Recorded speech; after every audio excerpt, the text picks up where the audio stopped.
Hello and welcome to Always Take Notes. In this episode, Kassia and I spoke with the author Rory Stewart. We were in a conference room in the Houses of Parliament because he is also an MP, and one of the things we spoke to him about was the effort that he's put into balancing his political life and his writing life, and as he describes, this balance is with great difficulty. But we also talked about his relationship with his father and the writing of his two most famous books. It was a really interesting episode and we hope you enjoy it as much as we did. Thank you very much for agreeing to speak with us and for meeting us here in what is a room with a pretty amazing view. We'd like to start off by asking you about your kind of entry into writing and your kind of your beginnings. Well, thank you. I mean, just to explain the view, we're looking here at this building, Westminster Hall, which is nearly almost exactly 1,000 years old now, and was the largest secular building in Europe. And through that door that you're looking at, the King's champion rode on his horse with a gauntlet, flung it down at the coronation to challenge anyone to fight the king. And this is also the same door that Charles I, Thomas More, William Wallace walked through before they got their heads chopped off. It should be said that we're in a slightly less distinguished building on the other side of the road at present. Happy memories for me though. I worked here very briefly, so.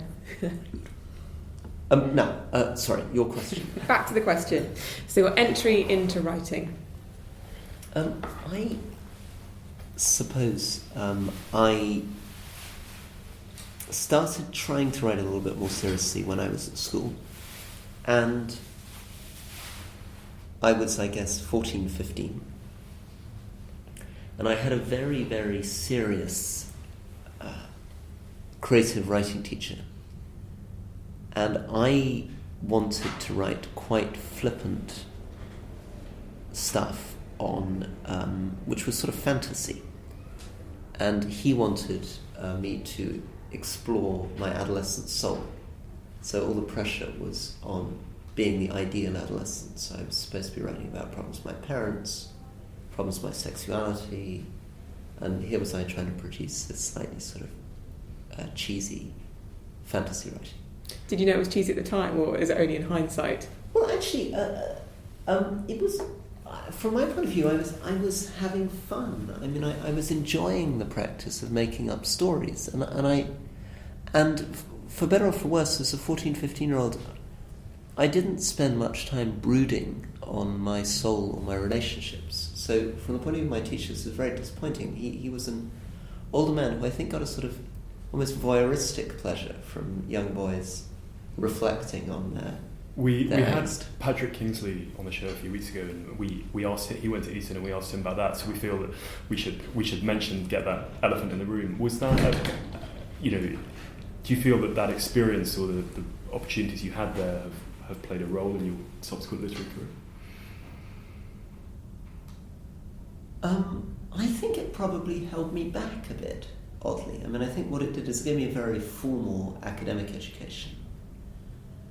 But I didn't really rediscover the confidence to write again until I was in my early 20s. And then I really found it through writing about other people's countries. Initially about Indonesia and then elsewhere. And writing first for the London Review of Books, which was my first big long-form article.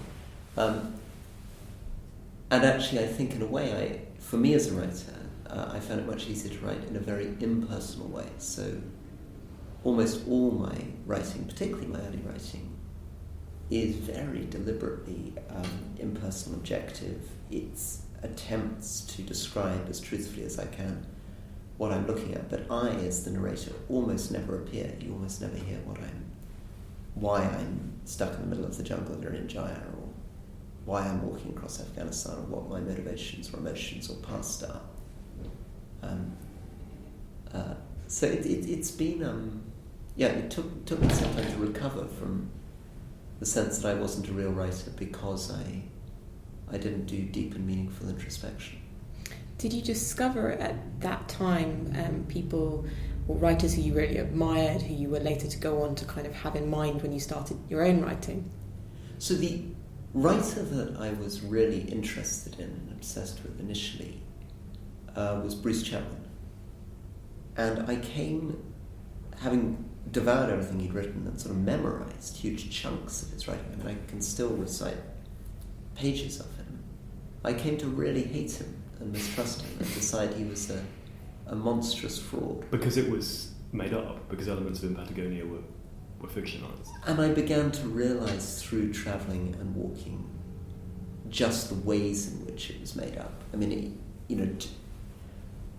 walking across Afghanistan and helped me to understand that when he said, "Never again will I catch the scent of a snow leopard at 10,000 feet, never, never, never," I suddenly was like, wait a second, you didn't smell a snow leopard. You have no idea what a snow leopard smells like. That's nonsense, right? And I also realised that, he writes a lot about the incredible mystical power of walking. But because I walked for 21 months, I walked 6,000 miles, 25, 30 miles a day for 550 days, I came to realise I knew much more about walking than this guy did, and what he meant by walking had no relationship to what I was doing. Do you think that there's a kind of lineage of, maybe travel writing is a problematic term, but within English travel writing, Lee Fermor, Byron, Chatwin, do you see yourself in any way in that tradition or answering to that tradition? Yeah, I see myself in deep rebellion against that tradition. And it's a tradition that fascinated me and that I then decided was profoundly dishonest and now makes me sick. Thesiger as well? No, Thesiger I'm more comfortable with. Okay. But the Lee Fermor, Byron, Chapman tradition, I now feel is incredibly overwritten. It's absurdly inflected with a strange form of decadent aestheticism. It's too often relies on essentially mocking foreigners and is incredibly apolitical, which offends me. Very, very unaware of the actual political context of people's lives. It's anthropologically primitive. I mean, it has no real interest in the actual structures of society and how everything is a perfectly turned anecdote, and the most offensive element of it all is that nothing is ever boring, whereas the reality of travel is that, I'm walking and 6-7 hours out of 8 I'm grumbling to myself about a blister that's forming, or I don't quite know where I'm going, or my pack is hurting my shoulders, and maybe an hour or 2 hours a day I have a spiritual experience where I feel that I'm liberated. And a lot of the time, I don't speak the local language very well. I'm only half picking up what somebody's saying to me. I've probably got slightly the wrong end of the stick. I can't quite gather enough information about this place I'm in. All that bewilderment, confusion, disappointment, boredom, travel is just central to it. And that's why the writers that I admire are much more people like V.S. Naipaul. We're going to turn back in a little while, back to sort of your books, but we wanted to ask you about your kind of early, once you'd left school, your early career and your time in the Foreign Office. Sure. So, you'd like me to just summarise what happened? Yes. Yeah. So we're desperate to get onto the book, so I want you to... well, very quickly, I'll accelerate forward. So I left school. I joined the army, very briefly, for a year before university. Mm-hmm. And I was in the Black Watch, which was a Highland regiment, infantry regiment. And I spent a cold few months wandering around Shropshire in a kilt with a red hack on my head. I then went to university. I then joined the Foreign Office, and I was posted to Indonesia for 2 years, and then I was sent as the British representative to Montenegro. And then I took 2 years off, and I walked across, and by walked I mean literally. Often I say to people, I walked from Turkey to Bangladesh, and they say, oh, I did that too. I'm like, what? Somebody else did this? And they mean that they hitchhiked or got on a truck. But I literally put one foot in front of another across Iran, Afghanistan, Pakistan, India, Nepal, staying in 550 different village houses. Then I was posted to Iraq, where I was part of the coalition invasion. I was made the acting governor of one province and then the deputy governor of another province in southern Iraq, Marshall region. And then I moved to Afghanistan, where I set up an NGO, and I lived there for 3 years, restoring the old city of Kabul and supporting traditional craftspeople. And then I taught briefly in the United States, and then I became a member of parliament, and now I have been Minister of the Environment, and then I was the International Development Minister for the Middle East and Asia, and then I was the Foreign Office Minister for Africa, and now I'm in charge of prisons. Can I ask what drew you to the Foreign Office initially, and then what drew you to take this sort of 2-year period out of it? So I think I've always been very interested in public service and the idea of Britain, and I loved sort of combination of what felt to me like glamour and patriotism in the army and the Foreign Office. I mean, these things sort of appealed to me emotionally. As I was growing up, a lot of my heroes were soldiers and diplomats, in a way that I still actually find quite difficult to explain. So when my father-in-law, who's an American, said to me, why do you admire Lawrence of Arabia? I found myself completely unable to communicate it to him, because he wasn't interested, I felt, in the same way as I am in warfare. I mean, if you're not interested in what it takes to be a good guerrilla commander, or the fact that he attacked Aqaba from the rear, or did a particularly heroic desert crossing, if these aren't the values that you admire, then it's quite difficult to communicate why you'd find that admirable. So that's what drew me into those professions. And then why did I take the 2 years off? Because, of course, what I found doing it is that, of course, the actual reality of doing it doesn't quite add up to whatever my adolescent fantasy of this job was supposed to be.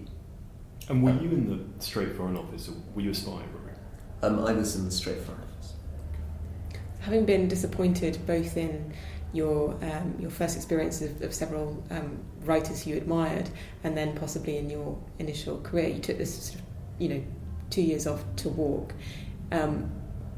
Why did you choose the areas that you chose to walk through, and then what led you to write about your experiences? So I wanted to walk all the way around the world, and I thought I'd begin with some of the harder countries. So I thought places like Afghanistan would be tougher to walk across. So the idea was that I was going to walk across Asia, and then I was going to get a boat, and then I was going to walk across Latin America, and then I was going to get a boat, and then I would walk from Portugal back to Turkey again. And that would complete my Perambulation. Yeah. And it was going to take me, I thought, 4 years. So those countries initially were driven by a sense that I was, and also seasons, which all went wrong, but I had some sort of idea that the late autumn was the ideal time to cross Turkey. In fact, I got the seasons almost exactly wrong. I tried to walk across Pakistan and India in midsummer, and I walked across Afghanistan in midwinter. Did you have a model in mind for that, in terms of a traveller in whose footsteps you were going, and had you already decided at that point that you were in opposition to the Lee Fermor Chatwin tradition?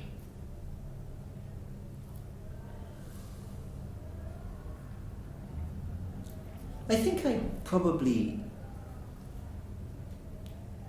at that stage, still was in a complicated relationship. I must say, to some extent, I was competing with them. Is it just an age thing? I mean, are they just writers that everyone loves when they're young and then becomes revolted by as you mature?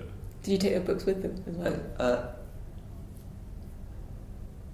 I destroyed a Chapman book at some point. Destroyed how? Yeah, what was your method? I think... Was it like a losing of faith thing? Yeah. Good. Well, so it wasn't Chapman, but it was another contemporary writer who I'm not going to be mean about. But with him, I actually threw him out the window. I was reading him and got so angry, the book went out the window. Yeah. And another one I burnt in the middle of a leopard sanctuary in Nepal. And how did the trip, how did it end up from being this planned 4-year thing to what it was? And then how did it become the book? So what happened is that I couldn't get into Afghanistan. The Taliban wouldn't let me into Afghanistan. So I crossed Iran, and I then had to hop to Pakistan, did India and Nepal. Then 9/11 happened, the Taliban fell. So suddenly I got an opportunity to walk across Afghanistan. So I returned to Western Afghanistan around, started walking towards the east. And during the course of the journey across Afghanistan, I decided that I'd done enough.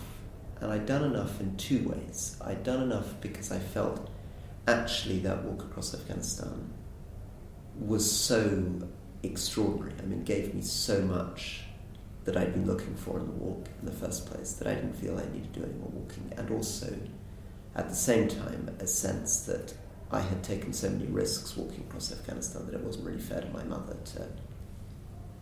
So I sort of made a bet with myself that if I got to Kabul, I'd come home and stop doing this. There's sort of an unlikely voice of reason in that section of the book where you're talking about meeting sort of two members of the security service. Can you relate that story where they sort of give you a piece of advice saying, you know, you're not going to make it out of here? Right, so at the beginning of the journey there was a very strange moment where two Iranian-trained Afghan intelligence officers detained me, and I was initially very concerned about this because I thought, I mean, there was no government really. I mean, the Taliban had fallen, Karzayi's government hadn't really taken over, there hadn't really been any government in central Afghanistan since the Russian invasion.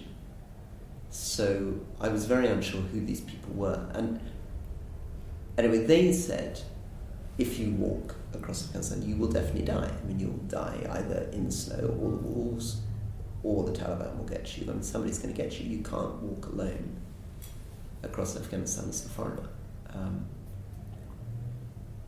But in truth, they underestimated the extent to which Afghan communities looked after me all the way through. So my ability to make it from Herat to Kabul owed almost nothing to me. I mean, what happened is that every night I would turn up in a place, somebody would give me a bed for the night, and they would often themselves escort me to the next village, so that, or at least hand me over to someone. I mean, the number of times in Afghanistan where I was walking completely alone were quite few. And yeah, I realised that actually you didn't need a government, you didn't need a police force, you didn't need anything, because these villages controlled their territory very well, and provided you were welcome in their territory, you were fine. And were you keeping a diary at that stage? Were you immediately thinking, like, this is going to be a book, and what were the kind of mechanics of getting So I'd been keeping a diary every night during that 2-year period. I wrote for nearly 1.5-2 hours a night in a series of dodgy Iranian notebooks that I was buying along the way, and that I would then post home. Having photocopied, I'd actually take a full photocopy of them, and I'd post one photocopied version home, and then separately I'd post the originals home, because I didn't completely trust the Nepali or Pakistani post service to get this out. And I was very, very clear in my mind that I didn't want to do it for a book.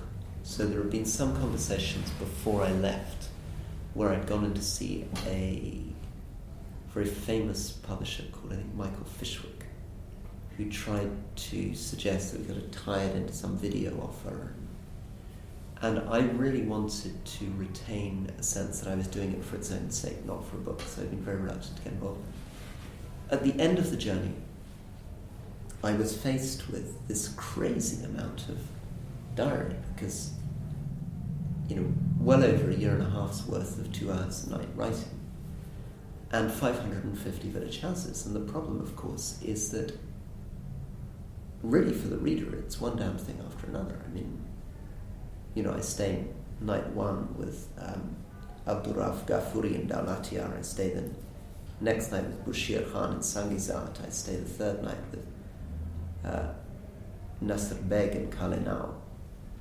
and you're going from one mud house to another mud house, one cup of tea and bread to another cup of tea and bread, and a series of stories which are quite disconnected because these people are 20, 25 miles apart. So I then realised, actually at the end of my Afghan walk, that my Afghan walk, which was a tiny portion of my journey, sort of 32 days out of almost 2 years, formed a perfect story. And I never did anything with the rest. So all my diaries on Iran, Pakistan, India, Nepal sit in the cupboard in Scotland and have never been turned into anything. What was it about that section you said it sort of made the perfect story? What was it about it, or was it you got from it that made it a perfect story? Well, I mean, I think the first thing is that it by accident, I was probably the first foreigner to walk from Herat to Kabul in I don't know how long. But certainly I would have thought since the Russian invasion, since the late 1970s. So certainly for 40 years nobody had done this.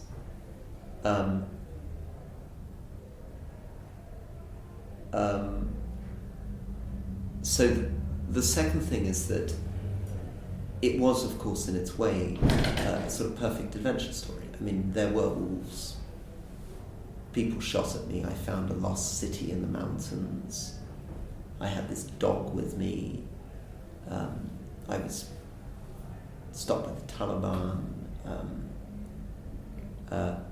It was incredibly beautiful.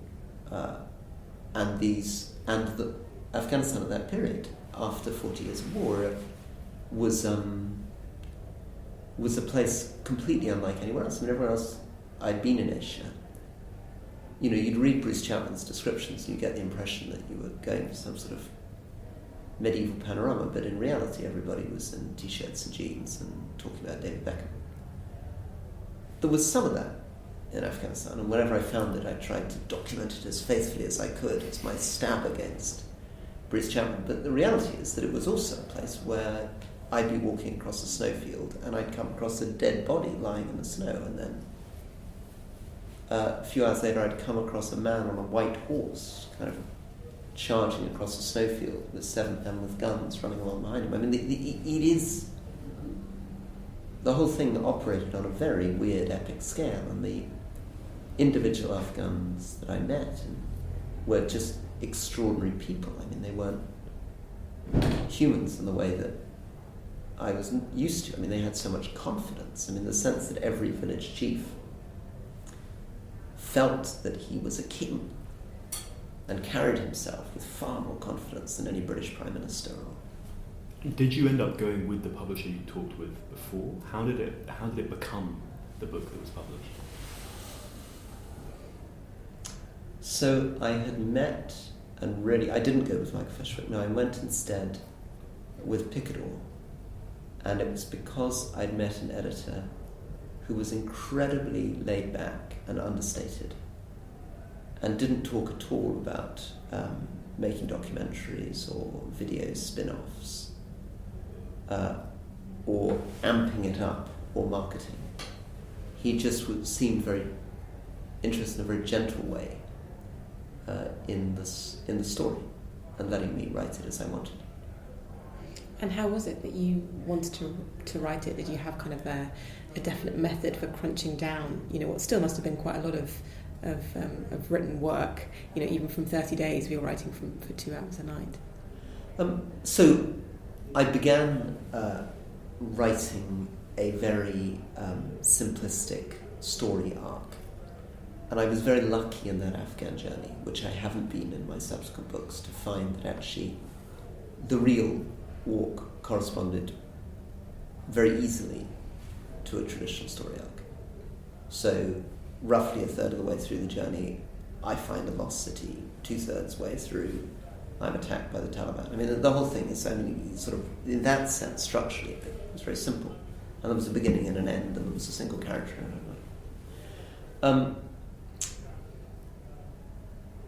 The strongest part of the book, I locked myself away in Scotland for 6 weeks. And during that 6 weeks, saw nobody. So I would wake up thinking about the book, I'd write it all day, I'd go to sleep thinking about the book, I'd wake up the next morning thinking about the book. And I wrote about half of it that way. And the other half, which is less good, took me nearly 9 months to write. Even though I was writing 8 hours a day, just the mere fact that I was writing it with my parents around meant that I was no longer absorbed in it in the same way. I wasn't dreaming it. And what was the reception when the book came out? Did it immediately make an impact? And how did that change your life? So, it had a sort of modest critical reception in England, and I was shortlisted for the Guardian First Book Award. And there were some polite reviews. There's some quite snooty reviews, actually. The Sunday Times was very snooty and said that, essentially attacked me for not being colourful enough or Chapman-esque enough. And I won something called the Ondaatje Prize from the Royal Circulation. But it didn't sell very many copies. Then after I'd been in Iraq, I went to the United States, and the Americans were very interested in buying my Iraq book. But nobody wanted this Afghan book in the States. And again, Farrar Straus said it was too impersonal, it wasn't enough about me, my motivation, what I want to do. But somewhat reluctantly, Harcourt, who wanted to publish my Iraq book, agreed that they would also publish my Afghan book and that they'd bring it out 2 months before my Iraq book, but they'd only publish it in paperback, not hardback. So they did a limited run in paperback, and it got a front page review in the New York Times Book Review and hit the top of the top 10 of the New York Times bestseller list almost immediately, and then stayed on the New York Times bestseller list for the next 16 weeks. In a really weird way, because there was no hardback version of it, there was only this paperback version, they hadn't printed enough copies.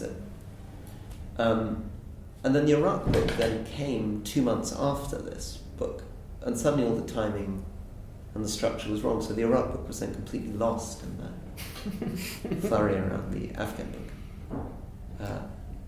So the Iraq book, which they thought they'd bought as a sort of genius, and the Afghan book, which they thought was just a charity gesture, all flipped itself around. Yeah.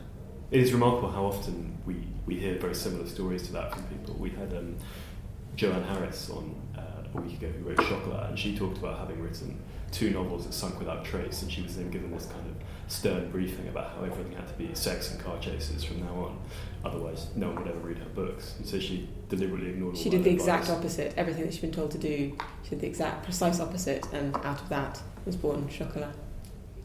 The smash. Mm. Yeah. And in terms of the Iraq book, you know, that period, you go as the administrator in the immediate post-invasion period. Were you thinking this was going to be a book when you went, or was this another adventure? No, then I was very much serving the British government as a British official. And although I kept some notes, I was far too busy to really keep proper diary notes. And then I lost quite a lot of these notes when my compound was attacked and went out. So, yeah, there I was trying to do a job. How did you get the job, and what was its nature? So, I was finishing my Afghan book in Scotland. I saw Saddam's statue come down. I heard that they were looking for volunteers to go out to Iraq. I emailed a couple of friends who didn't get back to me, presumably because they were too busy doing whatever they were doing. So I flew to Amman and I got on a taxi, and I took a taxi across the border to Baghdad. And I got into the green zone, and I went straight to the director of operations and said, "Hello, I'm here." And he's this amazing man called Andy Bearpark, who's this kind of huge guy who's now a yogi in New Zealand, but was then a kind of celebrity international development hero, who had taken over one of Saddam Hussein's bathrooms and filled his bath with bottles of vodka and ice. And he said to me, "Rory, this is amazing. All the other people I'm trying to employ are still stuck in the airport in Baghdad, 6 miles away, and they haven't been able to get from the airport to here in the last few days. And you've just taken a taxi in from Jordan and you're here. So what kind of job do you want?" And I rang my friend, and I was offered a sort of fancy job in headquarters, or I could go out and do this job in the field. So I rang my friend Felix, who'd worked in the Balkans, and he said, take the field job, because although the job in headquarters sounds much more senior and more fancy, actually the field job is really the only fun in these organisations.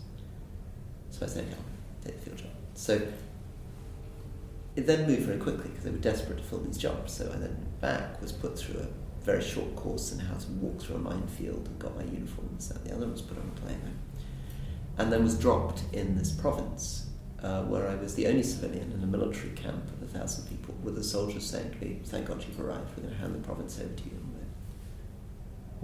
and we're going to move out of this whole political space.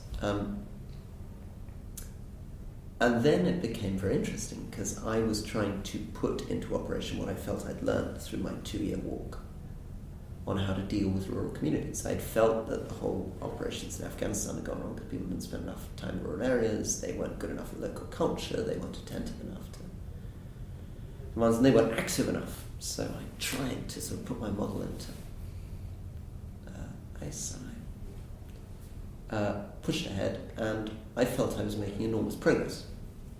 And the one records that I did have, which weren't really my diary, was my weekly report back to Baghdad, where every week, if you read my reports, they say, I've recruited another 400 policemen this week, or I've held the local elections, or rebuilt 23 schools. So it sounds like it's all getting better and better and better, but the reality is that by the time I ended, a lot of the buildings I had constructed were actually set alight, and with kind of columns of smoke going up around my building. And there were 150 mortars and rocket-propelled grenades raining into my compound, and I was having to evacuate my civilian staff in armoured vehicles, and my bodyguard team was on the roof with heavy machine guns, and I was trying to convince Baghdad to send an AC-130 Spectre gunship to try to shoot people around my compound. And all these things that I apparently been getting better and better and better over 11 months, had clearly been getting worse and worse and worse in reality, and that all these indicators have been deeply misleading. And how do you feel now on the back of those experiences about intervention, about the way that the West has behaved in these countries over the past 15 years or so? So I concluded at the time that, it had been a terrible mistake, and we shouldn't have been in Iraq, and we didn't know what we were doing.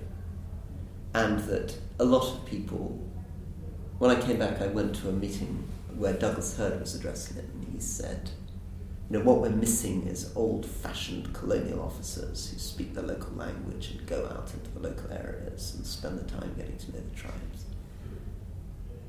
And I felt that I was about as close as you were likely to get in the modern world to somebody trying to do the job in that way. And it didn't work. And it didn't work because, I wasn't that person. I wasn't spending 20 years on the ground. And B, even if I wanted to be that kind of person, behave in that way, society back home in Britain wouldn't really have supported the idea of me romping around being a pseudo-colonial officer. But most importantly of all, the Iraqi population would never put up with it in the way that people would in the 19th century, with the idea of some strange young Englishman trying to govern a province, because they would feel very, very quickly, and quite rightly, that they were going to be fighting for Islam in Iraq against a foreign military occupation. So, trying to, albeit under the jargon of human rights and development, trying to build a nation in the middle of an insurgency, I concluded was pretty close to impossible. And when I then returned to Afghanistan and I started working with Richard Holbrooke or General McChrystal or General Petraeus, one of these people, increasingly I found myself when they said, what should we do in Helmand? I would say, you shouldn't be in Helmand. And they'd say, well, okay, that decision's made. Don't give me problems, give me solutions. I was like, no, I'm just going to give you problems. I don't have a solution to this. This is not possible. You can't do this. Now, I don't want to go as far as saying, as a result, all intervention is impossible, because I saw in my own younger life in Bosnia how an intervention saved potentially hundreds of thousands of lives and ended a war and ended up with all these war criminals on trial, and the militias disbanded, and Bosnia certainly in a much better state than it was in 1994, and you could make the same case for Sierra Leone, and you might be able to make the same case even for Kosovo. But so the difficulty is that in certain circumstances, clearly intervention can work, and I'm happy to feel that it can be a good thing. But Iraq and Afghanistan were not those cases. And I don't feel that anybody has a reliable recipe for telling when it's going to work and when it isn't going to work. And that's the problem. I mean, you can try to formalize it and say, well, maybe it's more difficult in countries with certain population size, or it's more difficult outside Europe, but really we don't know why somehow in Bosnia there were more injuries to American soldiers on the basketball pitch than ever happened outside the wire, or in Kosovo there was no insurgency, whereas in Iraq and Afghanistan there was. You expressed some of your views about intervention in a cover article for Time magazine in 2008, sort of addressed the two then presidential candidates, and that then became a book.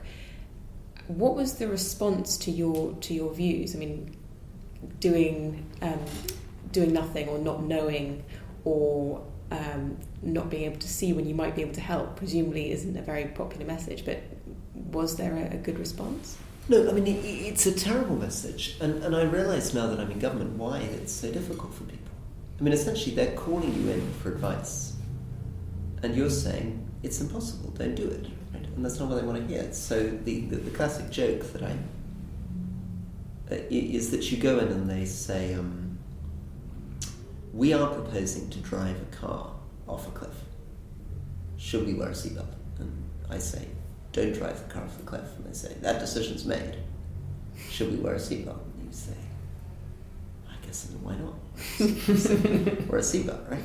And then they're like, we consulted policy expert Rory Stewart, and he suggested that we should wear a seatbelt, right? And that was perpetually happening to me. So I would say, look, just don't do this in Helmand. They'd say that decision's made, but do you think we should have people who speak the language as well and spend a long time in the field? And I'm like, yeah, great. Then policy expert Rory Stewart said, more people who speak language as well.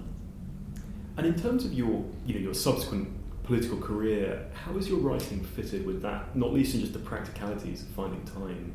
Well, it's impossible now I'm a minister, and it almost killed me when I was a backbencher. How did you do it? I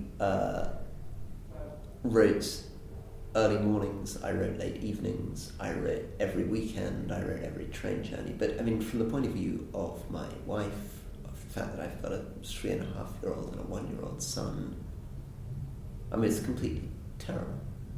And it was a really slow book, and the most painful, The March is the most recent book, the most painful book I've ever written. I mean, it took me nearly 3.5 years to write compared to a year for the other books. And I struggled and fought to make sense of it. And I realised that there was a deeper problem, which is that I'm an active politician writing about my own voters. So it's all very well making jokes about the guys I stay with in Afghanistan and all the people I'm working with in Iraq, but and it's all very well V.S. Naipaul turning up in Britain and saying it's all rubbish and everyone's ignorant and I know it is right. But that becomes a bit more tricky when you're dealing with your own country and finding out how to express disappointment, bewilderment, express that somebody really annoys you or you think they're a bad person when they're one of your voters. It's quite tough. It's interesting that Naipaul is one of your touchstones, because he's not, he's a writer with his own baggage and controversy attached to him and things as well, particularly being very rude about the Caribbean and all of that. Why do you hold him in? Well, I love the sparseness of his prose. I love the structure of the patient exposure to a single individual over many pages. I love him beginning Among the Believers with a dodgy translator who's supposed to come and meet him in his hotel, who doesn't quite make it, and the taxi driver that doesn't quite turn up. That his insistence that he's going to open a book with 4 or 5 pages of something that isn't even funny, he's not trying to be funny, it's just an absolutely drab account of sitting in the hotel, and the taxi driver said he'd come and he didn't come. I trust him, and I think there's an incredible intellectual courage and honesty there, and I totally believe in his rudeness. I think his capacity to be that rude takes enormous courage, which I struggle with. I mean, because I share a lot of his frustration. I mean, I often feel about Britain as he clearly feels about India, that it isn't the kind of place that I want it to be, and that so much of it is going in a direction I don't want it to go in, and so much of it is just, but he does it. He does it, and I think in a way, there's a quality there, which is that kind of that shard of ice in his heart is something that I can't quite over. He's also incredibly clever. I mean, I think the other thing is that I never quite get over the realization that although somebody like Henry James is very obviously flamboyantly, or T.S. Eliot, incredibly intellectual and clever, it's the sense that even the very simple writers, such as Naipaul, or to some extent Tolstoy, are just unbelievably clever. They're simply concealing it within a rather simple process. Not quite with Naipaul, but certainly with Tolstoy or Henry James. Or Lawrence Stern. I'm obsessed with Tristram Shandy. Is their brains are just so much bigger than mine's ever going to be. I mean, I just read these, but I just cannot believe their capacity to imagine so much so convincingly. Returning to your last book, you already said you struggled to write it. Can you talk a little bit more about it, and also a little bit more about the sort of more personal aspect of it, which presumably, given what you said, was also a struggle for you? Yeah, so I wanted to walk across along the English-Scottish border and on the Hadrian's Wall with my father, who I loved very much. The first problem, of course, my father, when I began the walk, was in his late 80s, so he wasn't really able to walk very much. And I also imagined it as a moment which would be this extraordinary, and this is where the problems of fantasy come, that this would be this incredible moment where my father would open up about his whole life, and I would suddenly discover these deep truths about him. None of which happened. I mean, he was a very garrulous man, but all the anecdotes I'd heard before, and there was never any great revelation of inner life, so that it became this very weird walk where we weren't walking, and where every conversation, which by then, my literal mindedness, my anti-Chatwiness, had got to the extent that I did that walk with a tape recorder, so that the conversations in that book come from 125 hours of cassette tape transcribed into nearly 400,000 words of text before I boil it down. The conversation. So there's endless conversations with my father, with him refusing to say what I want him to say. And then I completed the walk, and I thought, this is how mad I was, right? I thought this walk was going to follow some sort of film script storyline. So I thought, I'm going to start with a romantic idea of Britain, and then I'm going to be really, really depressed by the reality of Britain. And then at the end of the book, I'm going to get this sudden transformation where I'll suddenly wake up and realise that it all comes together and it all makes sense, and the beginning and the end connect in some beautiful way. And of course what happened is the third bit never happened, right? I had my naive hopes. I had my really depressing, curmudgeonly exposure to the walk. There was nothing in the end, right? I had no end to my book, right? And And I kept going for 2 years, working, and I was thinking, who are my heroes? What's the metaphor? What's my story? But in a way, I'm too literal-minded for that. I can't impose a narrative on something that doesn't have a narrative. And the Afghan walk worked and gave me my story. I wasn't forced to impose it on it. And we always try and ask everyone we talk to about money in connection to writing, because it's often undiscussed. I mean, you've had other jobs throughout your literary career, but have you made appreciable sums of money from your literary work? Yes. Or I mean, I made a lot of money from the Afghan book, yeah. because it sold. It's the New York Times bestseller for 18 weeks, which meant that I think that book has sold many hundreds of thousands, maybe 600, 700,000 copies. Now, I very foolishly bought a house in the United States in 2008 and then sold it at a fantastic loss in 2010. So almost all the money I had saved up I managed to lose through my idiocy. But it wasn't that I didn't make. It's like Rudyard Kipling's brief instalment in New Hampshire. Yeah, it was not successful. Anyway, just to get back to my walking book, The Marches, is that in the end, my father, who was really keen on this book and wanted to be part of this book and was very keen on his role in this book, sat down with me and we had this little conversation for an hour when I was complaining about that I had no end to my book. He kept saying, how can I help you with the book? And at the end of the conversation, he died in my arms, right? So my father died in my... and in doing so provided the end of my book, which he had been very keen to provide all the way through the journey. And I mean, I'm joking about it now because it's 2.5 years on, and I also because I was very fond of him. I mean, I loved him very much. I had a very easy, strong relationship with him, which meant that in a way his death at age 93 was probably less traumatic than it would have been if I felt there had been unresolved issues. And he died very well. I mean, he was a very macho guy, and he was giving me instructions right the way through his heart attack. You know, put the pill there, lie me down, set me up, push, and so the book became, in the end, a book with a beginning and a middle and an end. And the end was my father's death, and the book became much more about my attempt to understand my father, in a sense that actually in that last conversation, that last moment, I realized that the meaning of the book and of my father's life had nothing to do with how much I could extract on a cassette tape. He was a man who existed not through speech, but in action. And it was the character of that encounter that summarized everything that I admired about him, rather than my attempts to get him to reflect on his early childhood. In fact, I was trying to do to my father exactly what this terrible creative writing teacher at my school was trying to do to me, which was get him to expose the wounds in his soul and talk about his trauma during the war and things, none of which he wished to cooperate with.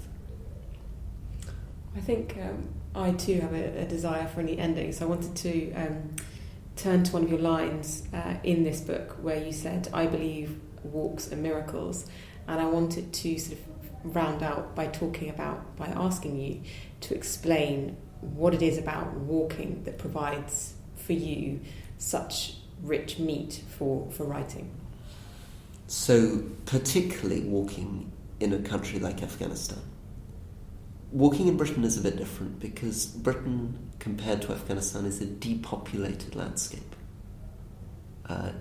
Much of the British countryside, you see nobody in fields, whereas if you walk in Iran or Afghanistan or Pakistan or India or Nepal, even the most remote desert, somebody will emerge with a camel from nowhere. Or you'll pass a field and somebody will shout and call you over, and they're looking after the sheep and they have a small brass pot of tea. And you access communities that you can't access except on foot, and you're walking at the same pace of everybody else. When I walked into Bamiyan, I followed donkeys and mules and people coming into market for the day, all of whom are travelling at my pace. I'm walking at the same pace as the man ploughing behind the oxen. Walking, therefore, exposes me to the landscape, but to the human components and history of the landscape, and things make sense for me as a historian by walking. The distance that Alexander the Great had to walk, or that Genghis Khan's army had to walk, makes sense to me, as well as the spiritual experience for an hour a day of suddenly imagining what the world is like without me in it. of being able to suddenly, in the gap between two breaths or in some other way, imagine this whole scene continuing without me. That these people are still alive, and that bird and that tree, and everything makes me both the recipient of a gift, but ultimately equally a recipient of a gift with everyone else, and in the most important sense, not relevant. I think that's a great note to finish on. Rory, thank you for being such a gracious guest and talking so openly about such a variety of themes and topics, and wish you all the best with both your writing and your politics. Thank you. Hello, it's us again with an update from our lives. Kassia, what have you been up to? Well, things are going brilliantly for me. We're currently recording this in the corridor of my home because I've locked us out. So we're not recording this in our usual place. We're just going to record this, and then I'm going to find a key somewhere. But apart from that, which I blame on jet lag, so I've just been out in America giving a couple of talks. Apart from that, everything's great. Actually, I have to say the acoustic properties of this hall are quite good, so I think it's a happy coincidence. For myself, I finished my book, which is very exciting, or rather, I've sent it to the copy editor, which is a big landmark. So I'm now having a little holiday, which is very nice. He's turned up in shorts. He's very much in holiday mode. Very much in holiday mode. So in England this week, and then away next week, and then waiting to get notes back. So this has been... Anyway, always take notes.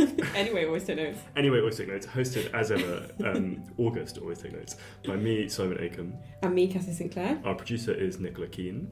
Our music is by Jessica Danheiser, and Zara Hankier handles our social media, while our graphic design is by James Edgar. You can, of course, find us on social media. We are on Twitter at Take Notes Always, on Instagram and Facebook at Always Take Notes, and please do also feel free to contribute to our Patreon account, which you can find by searching Always Take Notes. iTunes. Oh yes, and of course iTunes. Well, do we mention iTunes? We always mention iTunes. Do we? Well, that's usually your job. Okay, well I will mention iTunes. If you've enjoyed the show, please do leave a review on iTunes. It really helps. That is definitely your job. Anyway, thank you very much.